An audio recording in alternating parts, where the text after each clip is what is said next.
Most tire and wheel assemblies have either a clamp-on metal valve or a snap-in rubber stem. Today, we have some tips for servicing TPMS sensors with a clamp-on metal valve.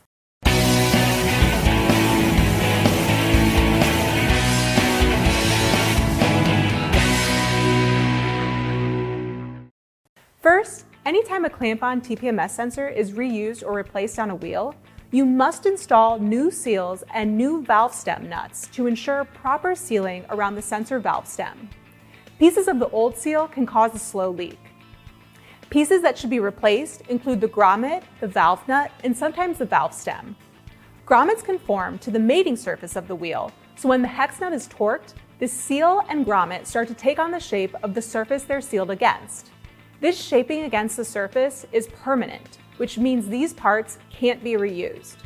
The hex nut should also not be reused. Because it's made of a softer metal than the stem, it can be damaged or develop hairline cracks if it's over-tightened.